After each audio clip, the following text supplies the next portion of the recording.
Assalamualaikum warahmatullahi wabarakatuh.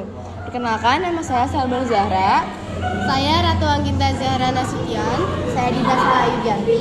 Kami dari kelas 10-9 akan menjelaskan mengenai fungsi kuadrat. Yang pertama ada pengertian fungsi kuadrat. Fungsi kuadrat yaitu aturan yang memasangkan semua anggota daerah asal tempat jatuh ke daerah kawan dengan pangkat variabel tertinggi adalah 2.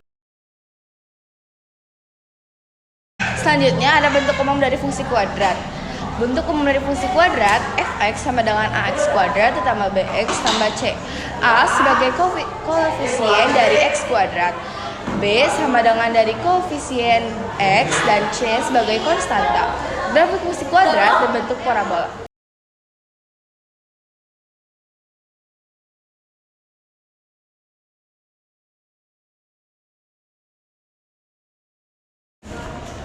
Selanjutnya pengaruh A terhadap fungsi kuadrat. Jika A lebih dari 0 berarti titik baliknya itu minimum. Dan jika A kurang dari 0 titik baliknya maksimum. Yang kedua ada pengertian B. Yang pertama, nilai B sama dengan 0, yaitu fx sama dengan ax kuadrat ditambah c. Yang kedua, nilai B tidak sama dengan 0. fx sama dengan ax kuadrat ditambah bx tambah c.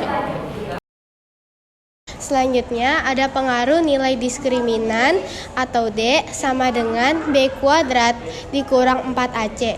Yang pertama itu jika diskriminan sama dengan 0, akar-akarnya menyentuh akar-akarnya kembar X1 sama dengan X2, grafiknya menyentuh sumbu X di satu titik.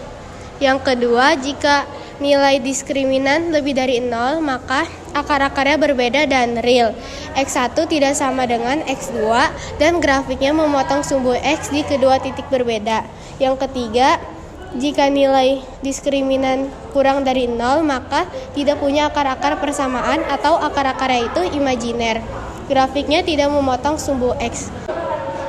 Yang keempat ada pengaruh nilai C. Yang pertama ada jika C lebih besar daripada 0 akan memotong sumbu Y positif. Yang kedua, jika C sama dengan 0 akan membentuk titik 0,0. Yang ketiga, ada jika C lebih kecil daripada 0 akan memotong sumbu Y negatif. Membuat fungsi kuadrat. Yang pertama, menentukan titik potong sumbu X, yaitu X1 dan X2. Yang kedua, menentukan titik potong sumbu Y. Yang ketiga, menentukan titik balik minimum dan maksimum, yaitu dengan nilai diskriminan. Yang keempat, menentukan sumbu simetrinya, yaitu X sama dengan min B per 2A dengan nilai maksimum atau minimum Y. Dan yang terakhir, membuat sketsa grafik fungsi kuadrat.